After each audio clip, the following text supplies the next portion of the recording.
The morning sun streamed through the tall windows of Clarence's house, casting long shadows across the Persian rug where Charles stood, holding his wife's phone in trembling hands. The device had been buzzing incessantly on the breakfast table while Camilla attended to her morning correspondence in the adjoining room. What started as a simple gesture to silence the notifications had become the moment that would change everything. Charles had always prided himself on being a gentleman of honor and discretion. Throughout his decades in public life, he had maintained certain boundaries, certain codes of conduct that he believed separated civilized people from chaos. He had never, in over 15 years of marriage to Camilla, violated her privacy by looking at her personal communications. Trust, he believed, was the foundation upon which their relationship had been rebuilt after the turbulent years that preceded their union. But something about the pattern of messages that morning felt different. The phone had buzzed 17 times in the span of 10 minutes. Each notification carried the same contact name, Richard M. Charles knew most of Camilla's friends and associates, but this name drew a blank. The repetitive nature of the messages, arriving with such urgency on a quiet Sunday morning, created an itch of curiosity that he couldn't ignore. Camilla was still in her study, her voice carrying faintly as she dictated responses to her private secretary. The sound of her laughter drifted through the doorway, warm and familiar, the same laugh that had captivated him all those years ago when they were young and the world seemed full of infinite possibilities. That laugh had sustained him through the darkest periods of his life, through the public scrutiny, the failed first marriage, and the endless speculation about their relationship. Charles looked down at the phone again. The screen had gone dark, but he could still see his reflection in the black surface, distorted and unfamiliar. His silver hair was disheveled from sleep, and there were lines around his eyes that seemed deeper than they had been just days before. At 74, he sometimes felt like a man watching his life from the outside, observing rather than truly living. The phone buzzed again. Richard M. Charles felt his chest tighten. He told himself he was being ridiculous, that there was surely an innocent explanation. Camilla had many friends, many professional relationships. She served as patron to numerous charities and organizations. Perhaps this Richard was someone connected to her work, someone with an urgent matter that required immediate attention. But, Sunday morning? At 8:15? Charles set the phone down on the mahogany table and walked to the window. The gardens of Clarence's house stretched out before him, meticulously maintained and beautiful in their autumn colors. He had always found peace in those gardens, had spent countless hours walking the pathways with Camilla, discussing everything from their children's lives to the weighty matters of state that occupied his thoughts. They had been happy, he believed. Certainly happier than he had ever imagined possible during those difficult years when their love had been forbidden, when they had been forced to maintain the pretense of friendship while their hearts belonged to each other. The public had eventually accepted their marriage, though it had taken time. The press had been kinder in recent years, focusing more on their charitable work and less on the scandals of the past. The phone buzzed again. Charles closed his eyes and took a deep breath. He thought about the conversation he and Camilla had shared just the night before. They had been sitting by the fireplace, she with her needlework and he with a biography of his great-great-grandmother, Queen Victoria. Camilla had looked up from her embroidery and commented on how peaceful their evening was, how grateful she felt for the quiet moments they could share away from the public eye. "We built something good, haven't we, darling?" she had said, her blue eyes reflecting the firelight. "Despite everything, despite all the obstacles, we found our way to happiness." Charles had agreed, reaching over to squeeze her hand. Her fingers had been warm against his, familiar and comforting. They had both survived so much to reach that moment of contentment. The death of his mother, the Queen, 2 years earlier had brought its own challenges, but it had also freed them in some ways from the weight of disapproval that had shadowed their relationship for so long. Now, standing in the morning light with her phone continuing its insistent buzzing, Charles felt a chill that had nothing to do with the autumn air seeping through the old windows. He had lived through scandal before. He understood the devastating power of secrets revealed, the way trust, once broken, could never be fully repaired. The phone buzzed again, and this time Charles couldn't ignore it. He picked up the device with hands that he noticed were shaking slightly. The passcode screen appeared, and Charles realized with a start that he knew the numbers. Camilla had never made any secret of her passcode. It was the date of their wedding, 0904. April 9, 2005. The day they had finally been able to marry after decades of waiting. Charles hesitated. Once he entered those numbers, once he crossed that line, there would be no going back. Either he would find innocent explanations that would make him feel foolish for his suspicions, or he would discover something that would change everything between them. Both possibilities filled him with dread. But the phone buzzed again, and his fingers moved almost of their own accord. 0-9-0-4, the screen unlocked, revealing a cascade of messages from Richard M. Charles's eyes scanned the preview text of the most recent message, and his heart stopped. Can't stop thinking about last night. When can we meet again? Charles sank into the nearest chair, the phone heavy in his hands. He told himself there could be an explanation, that he was misunderstanding something. But, as he scrolled up through the conversation thread, each message drove a deeper knife into his chest. You were incredible yesterday. Charles will never make you feel the way I do. I've been waiting my whole life for someone like you. The messages went back weeks. Dozens of them. Intimate, passionate, explicit.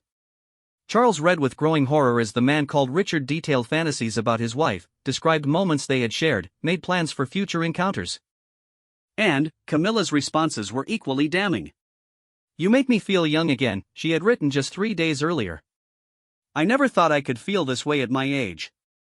I know I should feel guilty, but I don't. Read another message. I feel alive for the first time in years. Charles's hands were shaking so badly now that he could barely hold the phone steady. 20 years. 20 years they had been together, 15 of them as husband and wife. He had given up so much for this woman, had endured public humiliation and private anguish to be with her. He had defended her against critics who said she was never worthy of becoming queen consort. He had believed in their love story, had told himself that what they shared was worth all the pain it had caused. The sound of Camilla's footsteps in the hallway made Charles look up with wild eyes. She was approaching, probably wondering why her phone had been so quiet suddenly. Charles quickly locked the screen and set the device back on the table, his mind racing. Should he confront her immediately? Should he pretend he hadn't seen anything while he tried to process this betrayal? Darling, has my phone been ringing? Camilla appeared in the doorway, looking elegant even in her morning robe, her hair perfectly styled despite the early hour. I thought I heard it buzzing. Charles stared at his wife, this woman he had loved for most of his adult life, and felt as though he was seeing a stranger. Her smile was the same, warm and slightly mischievous. Her eyes held the same affection they always did when she looked at him. But now he knew it was all a lie. Yes, he managed to say, his voice sounding strange to his own ears. It was buzzing quite a bit. Camilla moved toward the table, reaching for the phone with the casual entitlement of someone who had nothing to hide. Charles watched her fingers close around the device, the same fingers that had touched another man, and felt bile rise in his throat. Probably someone from the foundation, she said, glancing at the screen. We're having that fundraising gala next week, you know. Everyone's in such a panic about the final details. She was lying so smoothly, so convincingly. Charles wondered how many other lies he had believed over the years. How long had this been going on? Was Richard the first, or had there been others? Had their entire marriage been built on deception? Charles? Are you all right? You look pale. Camilla was studying his face with what appeared to be genuine concern. She reached out to touch his forehead, checking for fever, and Charles flinched away from her touch. I'm fine, he said quickly. Just tired. I didn't sleep well. Poor darling. Her sympathy sounded real, but Charles no longer trusted his ability to distinguish truth from performance. Why don't you go back to bed for a while? I can handle the morning correspondence. Charles nodded, not trusting himself to speak further. He needed time to think, time to decide what to do with this devastating knowledge. As he walked toward the door, he heard Camilla's phone buzz again. He didn't turn around, but he heard her quick intake of breath and the rapid tapping of her fingers on the screen. In the hallway, Charles leaned against the wall and closed his eyes. His world had just collapsed, and Camilla was in the next room, probably exchanging more intimate messages with her lover, while he struggled to breathe normally. He thought about his first wife, Diana, and the pain she had endured during their troubled marriage. He had caused her such anguish with his inability to fully commit to their relationship while his heart belonged to Camilla. Diana had accused him of emotional adultery, and he had justified his feelings by telling himself that love couldn't be controlled or commanded. Now he was experiencing the other side of that equation, and the pain was unbearable. Charles made his way upstairs to their bedroom, each step feeling like a monumental effort.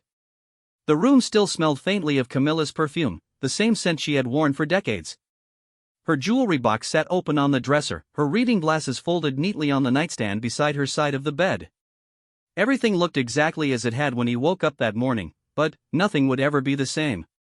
He sat on the edge of the bed and put his head in his hands. At 74, he had thought the days of romantic devastation were behind him. He had believed that he and Camilla had found their peaceful harbor after navigating the storms of their youth. The revelation that she was capable of betraying him so completely left him feeling not just heartbroken, but foolish. How had he not seen the signs? Had there been signs? Charles tried to remember the past few weeks, looking for clues he might have missed. Camilla had been traveling more frequently for her charitable work, often overnight trips to various parts of the country. She had been more attentive to her phone, more secretive about her correspondence. But these changes had been so gradual, so subtle, that he had attributed them to the natural evolution of their increasingly busy public lives. The worst part was the tenderness in her messages to Richard. The intimacy wasn't just physical, it was emotional. She had told this man that she felt alive with him in a way that clearly implied she felt dead in her marriage. That revelation cut deeper than any of the explicitly sexual content.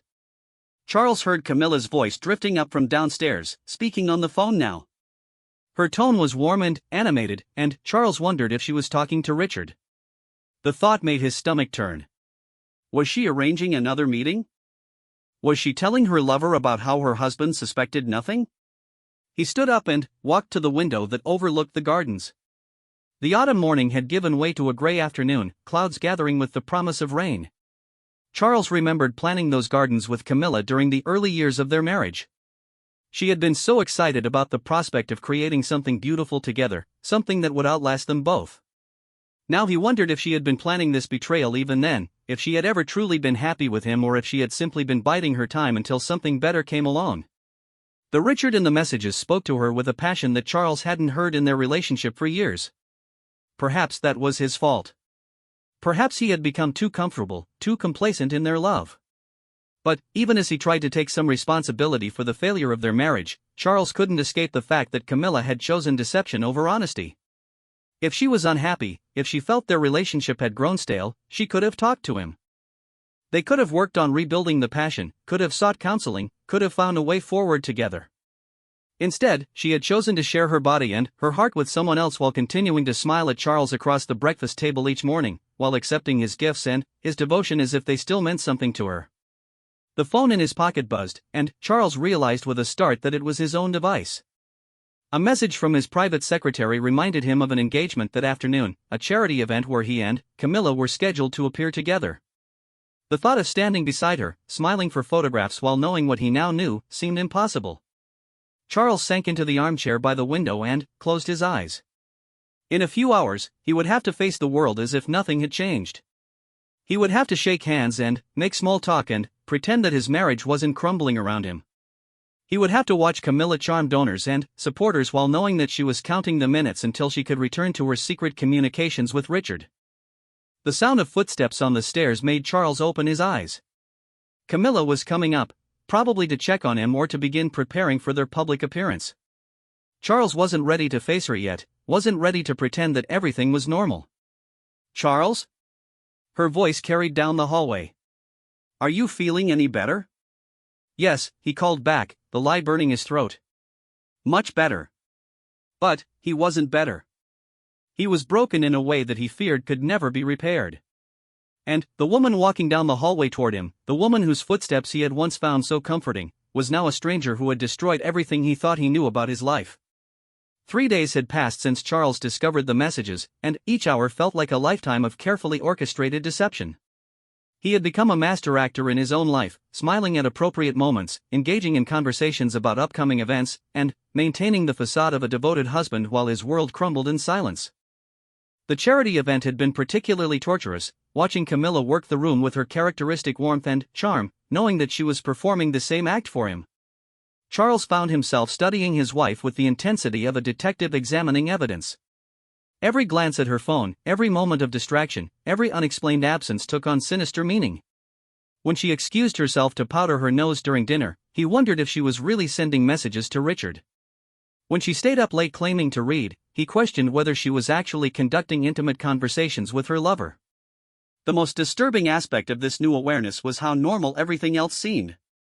Camilla still brought him his morning tea exactly the way he liked it. She still asked about his day and listened with apparent interest to his concerns about various royal duties. She still kissed him goodnight and wished him pleasant dreams. The mundane intimacies of their marriage continued as if nothing had changed, making Charles feel like he was living in an elaborate theater production where only he knew the script had been rewritten. On Wednesday morning, Charles made a decision that surprised him with its calculated coldness. He would investigate further. If he was going to confront Camilla about her affair, he needed to understand the full scope of her betrayal. He needed to know how long it had been going on, how serious it was, and whether there was any possibility of salvating their marriage. Charles had resources available to him that most betrayed husbands did not. His position came with security personnel who were skilled in gathering information, though he had never imagined he would need to use those skills against his own wife. The thought of involving outsiders in such a personal matter filled him with shame, but he couldn't bear the uncertainty any longer.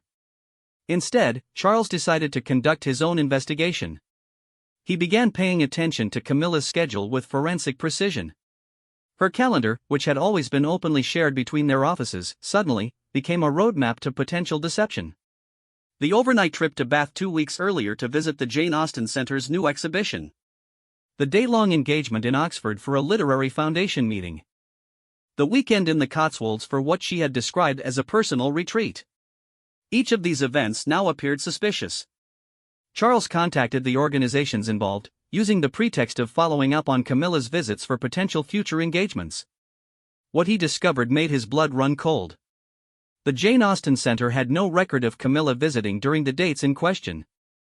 The Literary Foundation confirmed that their meeting had concluded by early afternoon, not evening as Camilla had claimed.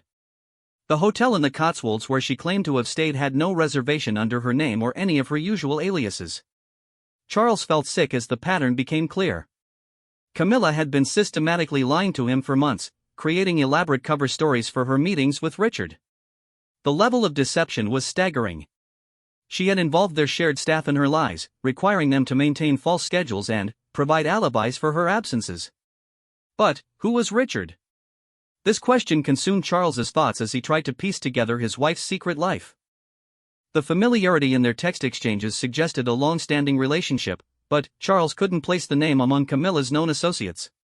He considered hiring a private investigator but recoiled from the idea of exposing their private business to yet another outsider. On Thursday evening, opportunity presented itself in an unexpected way. Camilla announced that she would be attending an emergency board meeting for one of her charities the following morning.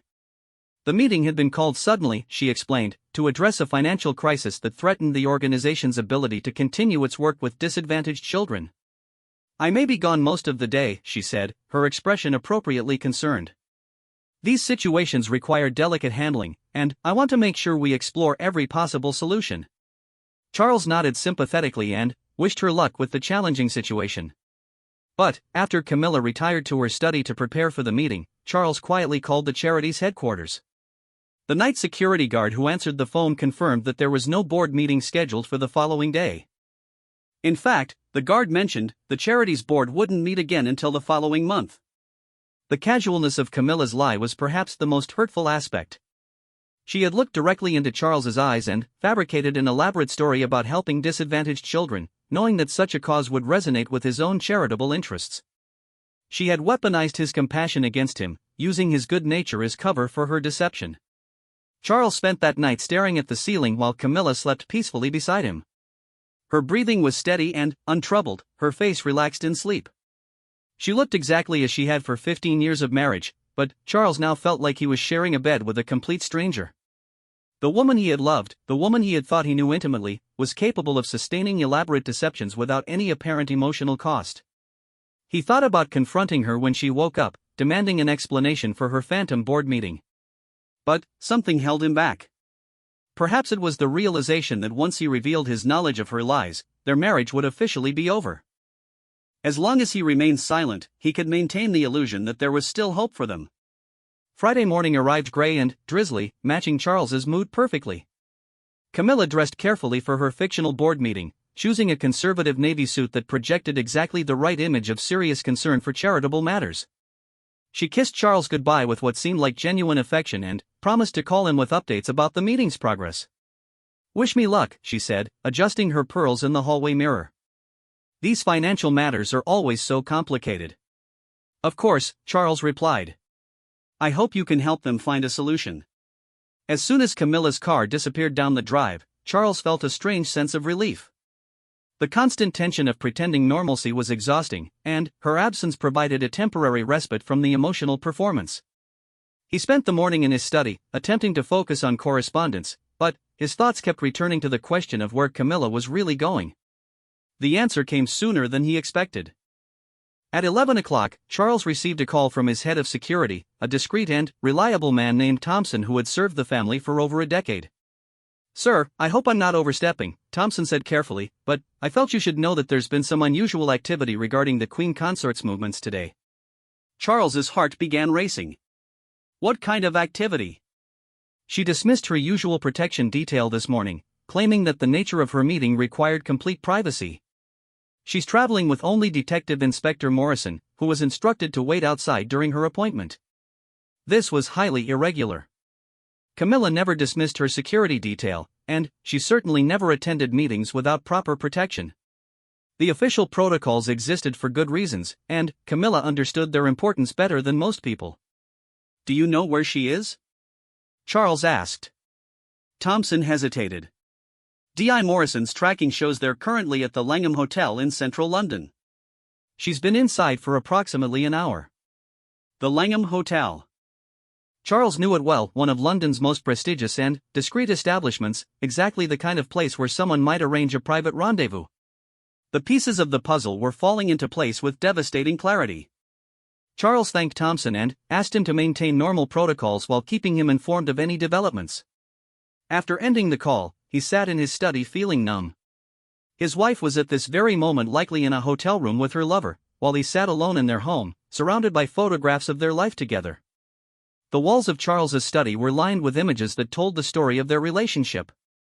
Their engagement announcement, their wedding day, countless charity events and state occasions where they had stood side by side, presenting a united front to the world. There were informal pictures too, moments captured during private holidays, quiet dinners, walks in their gardens. In every image, they looked genuinely happy, genuinely connected. Had it all been a lie? Charles examined a photograph taken just 6 months earlier during a private weekend at Highgrove. Camilla was laughing at something he had said, her head thrown back with genuine delight, her hand resting on his arm with casual intimacy. The woman in that photograph bore no resemblance to the calculating deceiver who had left for her fictional board meeting that morning. Charles's phone buzzed with a text message from Camilla, "Meeting going well but will likely run longer than expected. Don't wait lunch for me. Love you." The casualness of the lie was breathtaking. She was sitting in a hotel room with another man, probably naked, probably having just finished making love, and she was sending her husband messages about fictional board meetings. The "love you" at the end felt like a particular cruelty. Charles found himself wondering about Richard, this mysterious figure who had apparently captured his wife's heart and body. What did he offer that Charles couldn't? Was he younger? More passionate? Better looking? The questions tormented him because he would probably never know the answers. Camilla would hardly provide a detailed comparison between her husband and her lover. The afternoon stretched endlessly. Charles attempted to work but found himself checking his phone obsessively, waiting for updates from Thompson about Camilla's movements. At 3 o'clock, Thompson called to report that Camilla had left the hotel and was heading back to Clarence House. Charles felt his chest tighten with anxiety.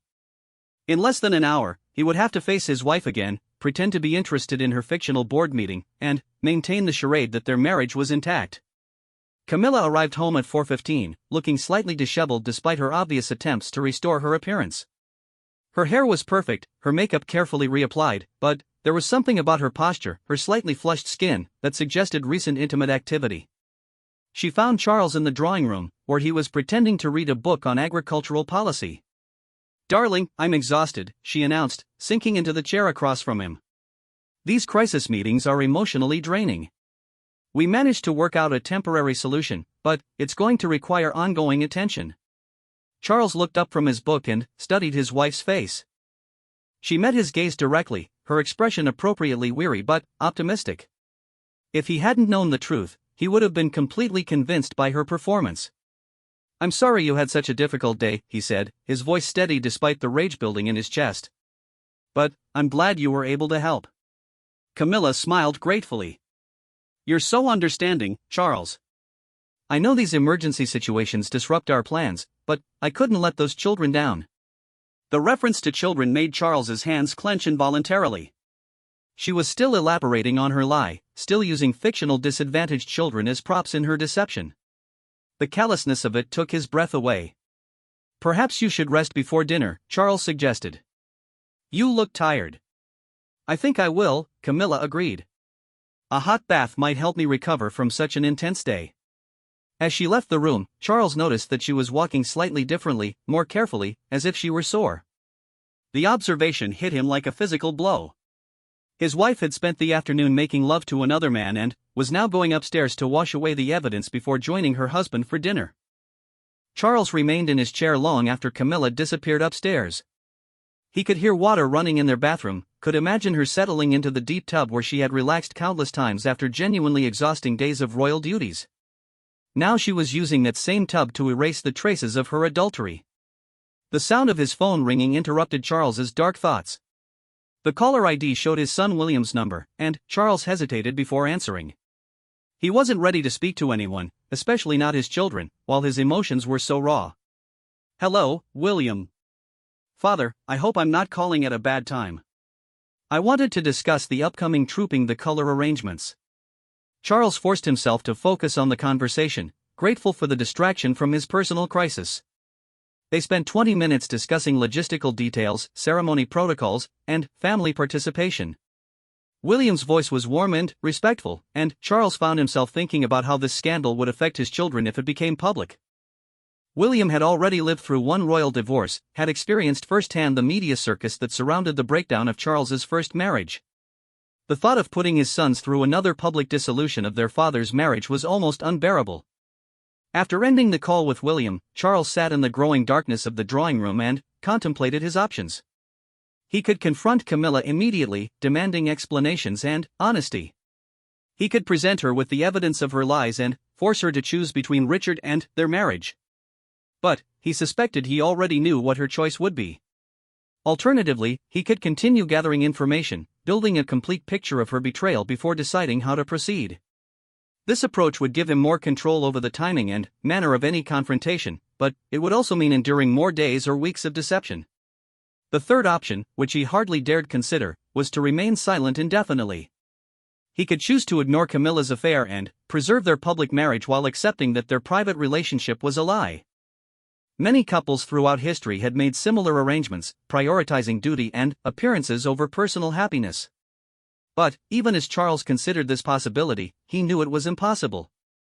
He couldn't share a bed with Camilla knowing that she was thinking about another man. He couldn't attend public events as her devoted husband while knowing that she was counting the minutes until her next secret meeting with Richard. The pretense would destroy what remained of his dignity and self-respect. The sound of Camilla's footsteps on the stairs announced her return from her bath. Charles looked up as she entered the room, noting that she had changed into a flowing dress that highlighted her figure. Her skin glowed from the hot water, and her hair fell softly around her shoulders. She looked beautiful, refreshed, and completely at ease. "I feel much better now," she announced, settling back into her chair. "Nothing like a proper bath after a stressful day." Charles nodded and managed what he hoped was an understanding smile.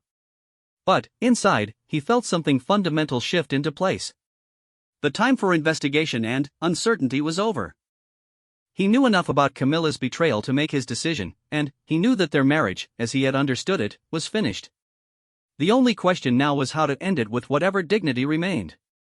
The weekend brought an unexpected complication that forced Charles to confront the reality of his situation more directly than he had anticipated. Princess Anne was hosting a family gathering at Gatcombe Park, and both Charles and Camilla were expected to attend. The prospect of spending 2 days surrounded by family members while maintaining the pretense of marital happiness seemed almost impossible, but canceling would raise questions that Charles wasn't prepared to answer. Saturday morning dawned bright and crisp, the kind of autumn day that usually filled Charles with contentment as he contemplated the changing seasons in the English countryside. But, as he and Camilla traveled together to Anne's estate, the comfortable silence that had once characterized their car journeys felt oppressive and charged with unspoken tension. Camilla seemed genuinely relaxed, chatting about the various family members they would see and expressing particular pleasure at the prospect of spending time with her step-grandchildren. Her ease made Charles wonder if she was compartmentalizing their relationship so completely that she felt no guilt about her deception, or if she was simply a more accomplished actress than he had ever realized. "It will be lovely to have some uninterrupted family time," she said, adjusting her scarf as they turned into Anne's drive. "We've been so busy lately with official engagements that I feel like we haven't had a proper conversation with the children in weeks." Charles nodded absently, but her words struck him as deeply ironic.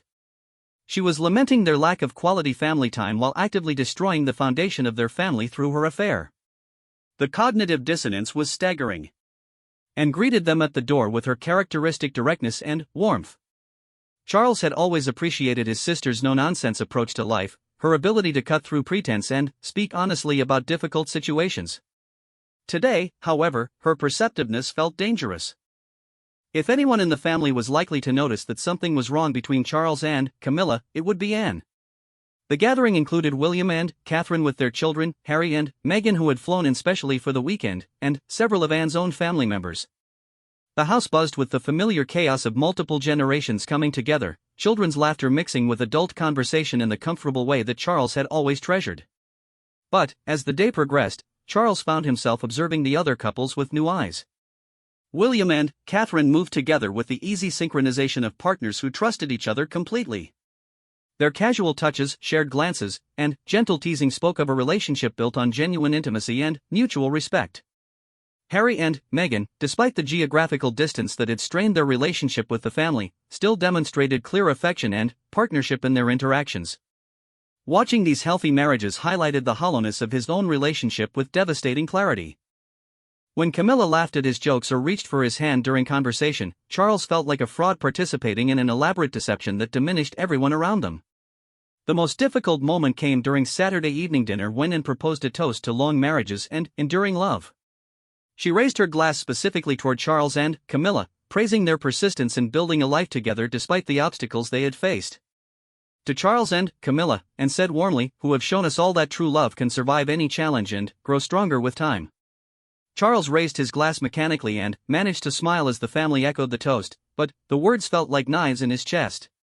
True love surviving challenges required honesty and commitment from both partners. What he and Camilla had was apparently quite different from what everyone assumed they were celebrating. Camilla accepted the toast graciously, squeezing Charles's hand and making appropriate remarks about their gratitude for family support over the years.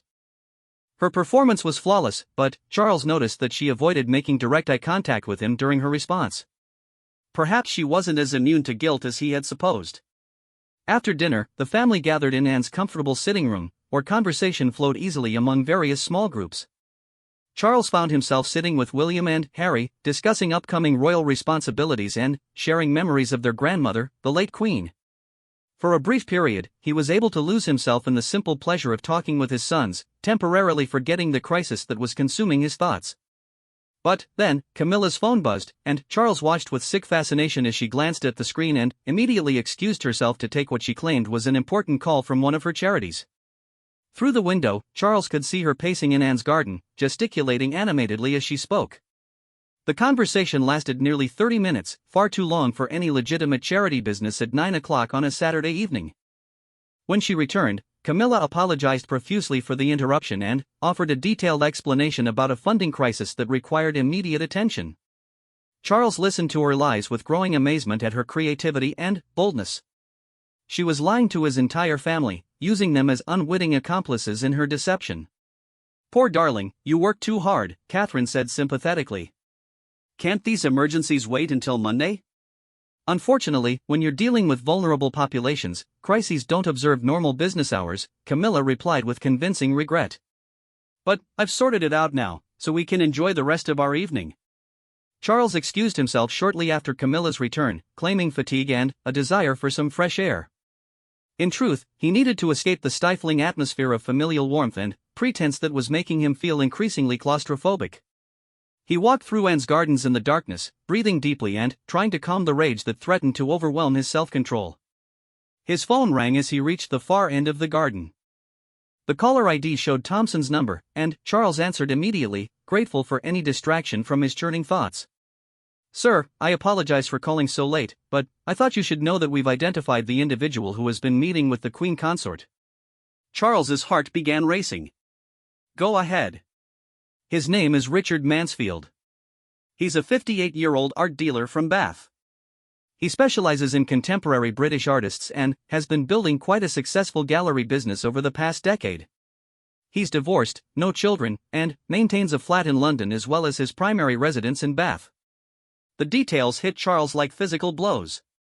Richard Mansfield was younger than him, successful in his own right, and unencumbered by the massive responsibilities and public scrutiny that defined Charles's existence. He represented everything that Charles could never offer Camilla: freedom, privacy, and the possibility of a normal relationship. "How long has this been going on?" Charles asked, his voice barely above a whisper. "Based on our preliminary investigation, they first met approximately 8 months ago at a gallery opening in Bath. The Queen Consort had gone to view an exhibition of watercolors by local artists for potential acquisition by the Royal Collection. Mr. Mansfield was the gallery owner who gave her a private tour." 8 months. Charles felt the number reverberate through his consciousness like a death knell. For 8 months, Camilla had been conducting a passionate affair while sharing his bed, accepting his gifts, and presenting herself to the world as his devoted wife. The scope of the deception was breathtaking. "Sir? Are you there?" "Yes, Thompson. Is there anything else?" "Only that Mr. Mansfield appears to be a respectable businessman with no criminal background or obvious character flaws. He's well regarded in the art community and has maintained discreet relationships in the past. This doesn't appear to be about money or social climbing." This information was somehow worse than if Richard had been a fortune hunter or social climber. At least then, Charles could have attributed Camilla's attraction to greed or ambition. Instead, she had chosen Richard simply because she preferred him to her husband. She had found someone who made her happier, more fulfilled, more alive than Charles ever had or could. After ending the call with Thompson, Charles remained in the garden for another hour, processing what he had learned. Richard Mansfield. The name now had a face, a history, a context. He was a real person who had somehow captured Camilla's heart in a way that Charles, despite decades of love and devotion, had apparently failed to do. When Charles finally returned to the house, he found that the family gathering had largely dispersed for the evening. Camilla was waiting for him in their guest room, already changed into her nightgown and sitting up in bed with a book. "There you are," she said, looking up with a smile. "And was wondering where you'd disappeared to. I told her you were probably checking on the gardens. You know how you enjoy examining other people's landscaping choices." It was a perfect cover story, the kind of intimate knowledge of his habits that only a long-term spouse would possess. But now it felt like another tool in her arsenal of deception, another way of manipulating situations to serve her purposes. "The gardens are lovely," Charles replied automatically. "And has always had excellent taste." "Indeed she has." Camilla closed her book and set it aside. "I'm exhausted. It's wonderful to see everyone, but family gatherings can be emotionally draining, don't you think?" Charles changed into his pajamas mechanically, hyper-aware of Camilla's presence in the bed they would share for the night. The thought of lying beside her, listening to her peaceful breathing while knowing about Richard Mansfield, seemed almost unbearable. "Charles, is everything all right? You've seemed distracted all evening." Camilla was studying him with what appeared to be genuine concern, and, for a moment, Charles considered telling her everything. He imagined laying out his knowledge of her affair, demanding explanations, and forcing her to choose between her husband and her lover. But something held him back. Perhaps it was cowardice, or perhaps it was the realization that confronting her in Anne's house, surrounded by family members, would turn their private crisis into a public disaster. "I'm just tired," he said, settling into bed beside her. "It has been a long week." Camilla reached over to squeeze his hand. "Poor darling. You work too hard. Perhaps we should plan a proper holiday soon, just the two of us. We could go somewhere warm and sunny, away from all our responsibilities." The suggestion of a romantic getaway felt like a cruel joke. Charles imagined spending a week pretending to enjoy Camilla's company while knowing that she was probably counting the days until she could return to Richard. The thought made him want to scream. "That sounds lovely," he managed to say. "We can discuss it when we get home."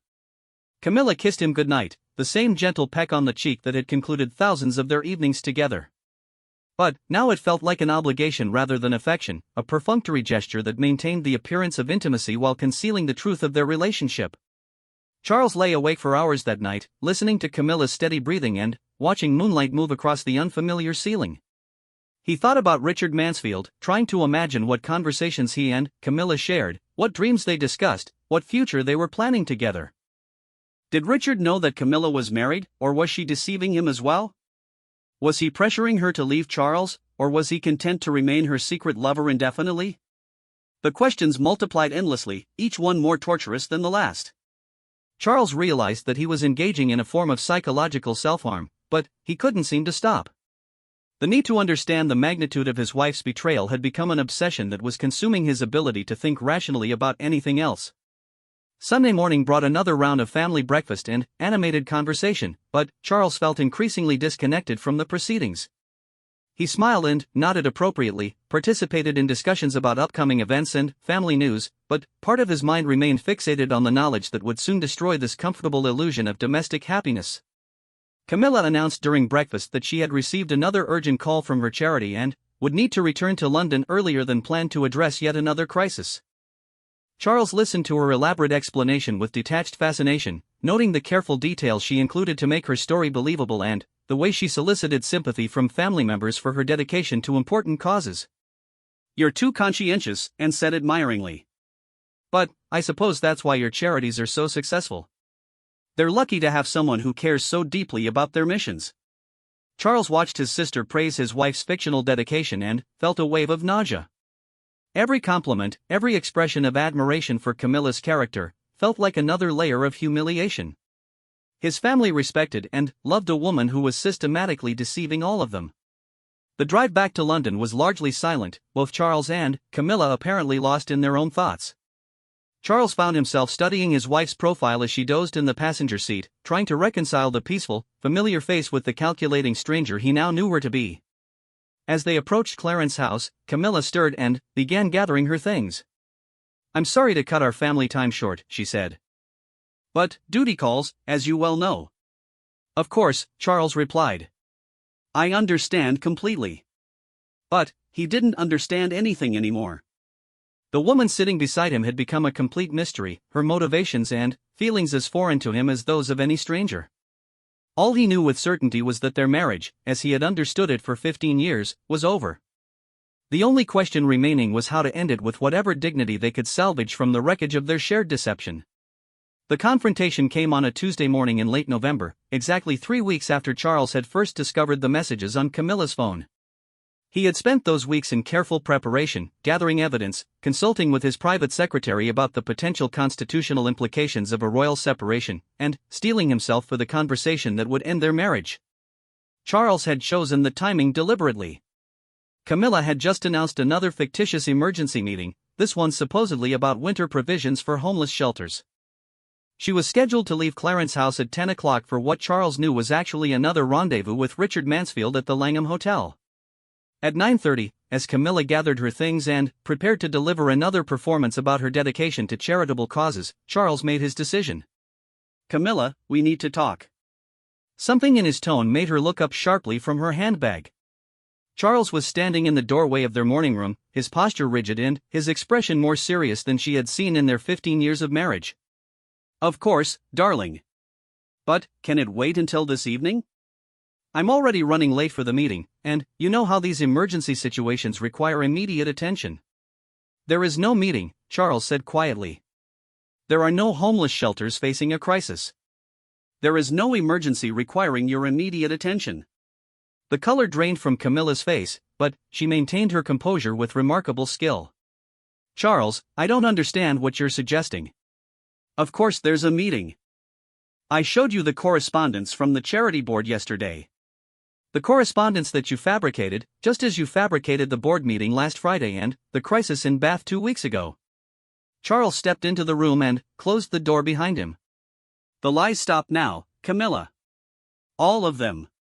For a long moment, they stared at each other across the room that had witnessed countless intimate conversations during their marriage. Charles could see his wife's mind racing, calculating whether continued denial was possible or if she had finally been caught too completely to escape. "I think you should sit down," Charles said, his voice steady despite the chaos in his chest. "We have a great deal to discuss." Camilla remained standing, her chin raised in a gesture of defiance that Charles recognized from their earliest days together. It was the same expression she had worn when confronting hostile journalists or dismissive courtiers who questioned her worthiness to join the royal family. "What exactly do you think you know, Charles?" The question confirmed what Charles had suspected: Camilla was going to fight rather than surrender. She wasn't going to confess tearfully and beg for forgiveness. She was going to make him present his evidence and justify his accusations. "I know about Richard Mansfield," Charles said simply. The effect was immediate and devastating. Camilla's carefully maintained composure cracked, and she sank into the nearest chair as if her legs could no longer support her. Her face went from defiant to stricken in the space of a heartbeat. "I know about the gallery in Bath where you met him 8 months ago," Charles continued, his voice remaining calm despite the satisfaction he felt at finally speaking these truths aloud. "I know about your meetings at the Langham Hotel. I know about the fake charity meetings and the fabricated emergencies. I know about the messages you exchange with him, including the ones where you tell him that you feel more alive with him than you have in years."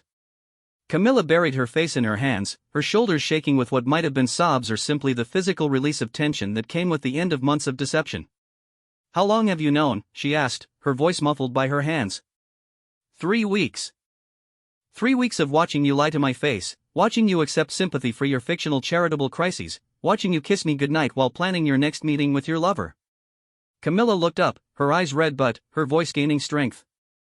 "And you said nothing? You let me continue believing that I was successfully maintaining the pretense? I needed to understand the scope of your betrayal. I needed to know whether this was a momentary lapse of judgment or a sustained campaign of deception. Now I know." Charles moved to the window and looked out at the gardens where they had walked together so many times, discussing their hopes for the future and their gratitude for finding happiness together despite all the obstacles.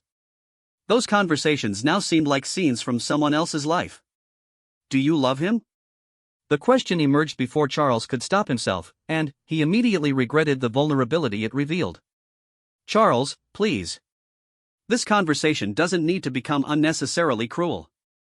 Do you love him?" Charles repeated, turning to face his wife directly.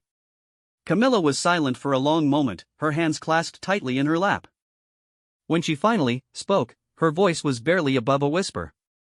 "Yes."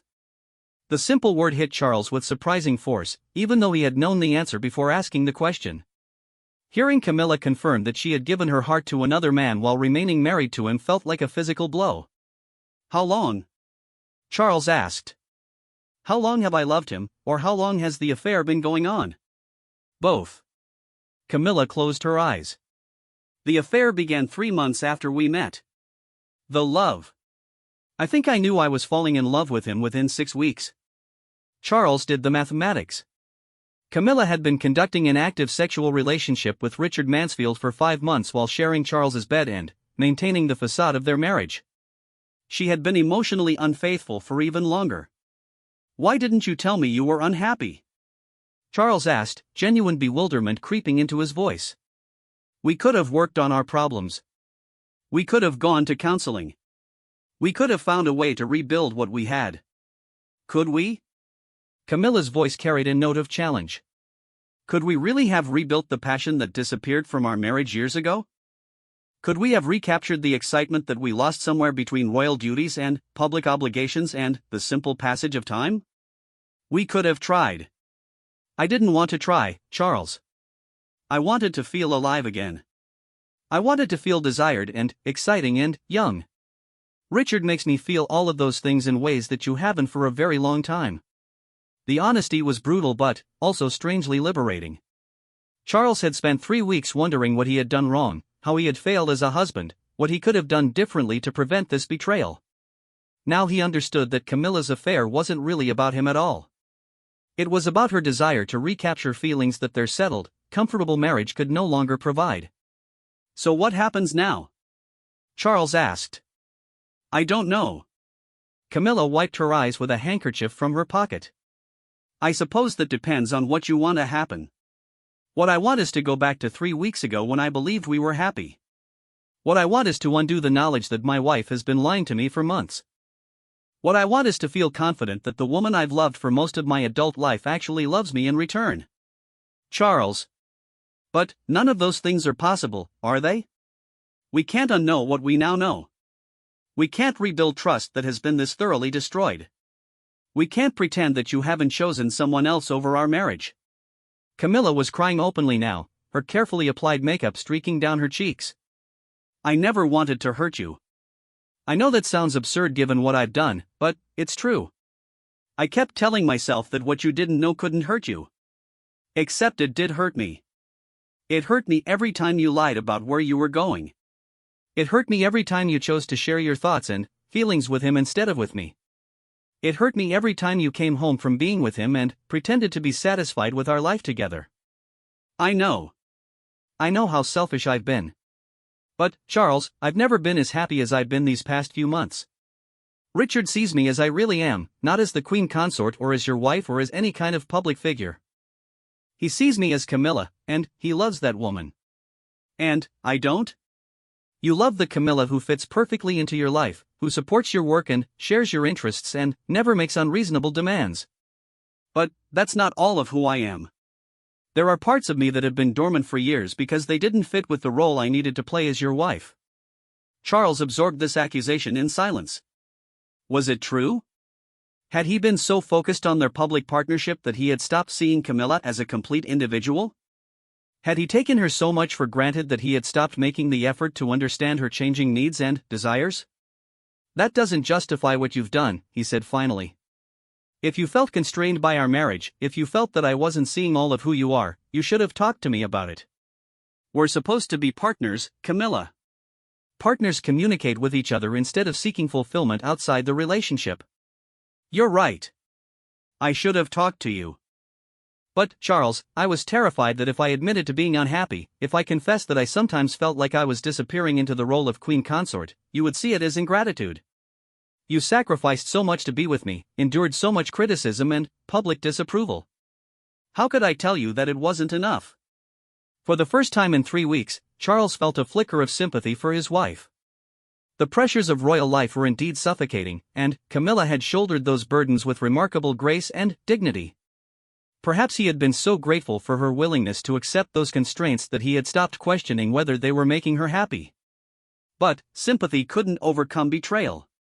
It's too late now, Charles said sadly. Even if I could understand your reasons, even if I could accept some responsibility for your unhappiness, I can't forgive the months of lies.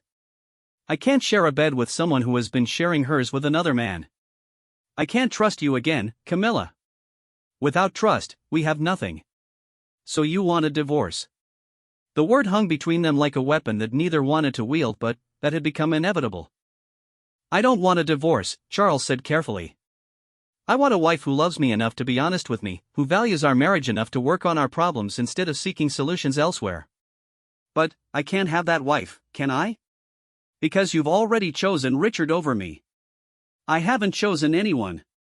I've been living in two worlds, trying to honor my commitments to you while exploring my feelings for him. That's not a choice, Camilla. That's cowardice. You've been having your cake and eating it too, enjoying the security and status of being my wife while pursuing the excitement of an affair. But you can't have both. I won't allow you to have both. Charles walked to his desk and withdrew a document that he had prepared by his lawyers during the previous week.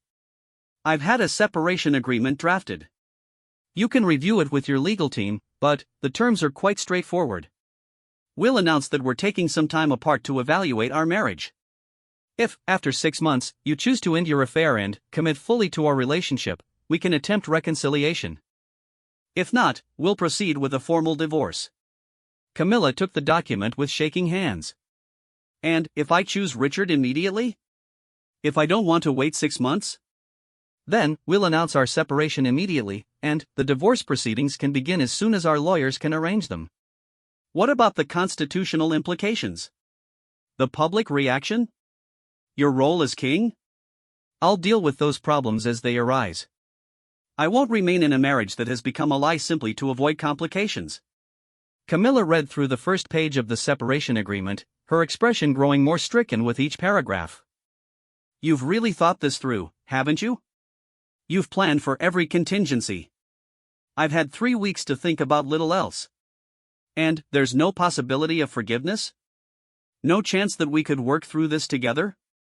Charles considered the question seriously, searching his heart for any remaining reservoir of trust or hope. But, when he tried to imagine Camilla in his arms again, when he tried to picture them rebuilding their intimate life, all he could see was Richard Mansfield's face and all he could hear were the passionate messages she had sent to her lover. I don't think so, he said finally. I don't think I could ever touch you again without wondering if you were thinking about him. I don't think I could ever listen to you tell me you love me without remembering how easily you lied to me about everything else. Camilla nodded slowly, accepting the finality in his voice. So this is really over. Yes. This is really over. They sat in silence for several minutes, both apparently trying to absorb the magnitude of what had just occurred. 15 years of marriage, decades of love and shared history had just ended in a single conversation. I should call Richard, Camilla said eventually. I should tell him that the situation has changed. Yes, you should. And you should cancel your fictional charity meeting. Unless you've decided to actually attend a real meeting about homeless shelters, in which case I'm sure they would appreciate the help. Despite everything, Camilla smiled at this gentle mockery. You always did have the ability to make me laugh, even in the worst circumstances. Not enough to keep you faithful, apparently. The smile disappeared from Camilla's face. Charles, I want you to know that my feelings for Richard don't diminish what we shared for all those years. I did love you. I do love you. But, I'm not the woman you married anymore, and you're not the man I fell in love with. We've both changed, and perhaps we've changed in incompatible ways. Perhaps we have. Charles stood and walked to the door, then paused with his hand on the handle. I'll be staying in Highgrove for the foreseeable future. You can remain here as long as you need to make your arrangements. Our staff will be told that I'm taking a brief working holiday to catch up on estate business. And then? And then, we'll announce our separation and begin the process of untangling 15 years of shared life.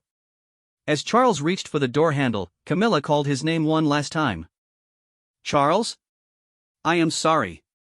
I know that doesn't change anything, but I wanted you to know that I never intended for things to happen this way. Charles turned back to face his wife, soon to be his ex-wife, one last time.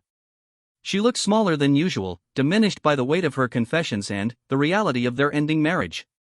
For a moment, he remembered the vibrant, confident woman who had captured his heart all those years ago, and he felt a profound sadness for all they had lost. I know, he said softly. But intentions don't matter as much as choices. And you made your choice months ago. Charles left the room and closed the door behind him, knowing that he would never again enter that space as Camilla's husband. Their marriage was over, destroyed by lies and betrayal and the simple reality that love, no matter how deep or long-lasting, couldn't survive the complete destruction of trust. As he walked down the hallway toward his study, Charles felt something unexpected: relief. The terrible tension of the past 3 weeks, the exhausting effort of pretending normalcy while his world collapsed, was finally over. He was free to begin grieving properly for what he had lost and, eventually, to start building whatever came next. Behind him, he could hear Camilla making a phone call, probably to Richard Mansfield, probably to tell him that their secret was finally out and their relationship could emerge from the shadows. Charles didn't pause to listen. That conversation belonged to his past now, not his future.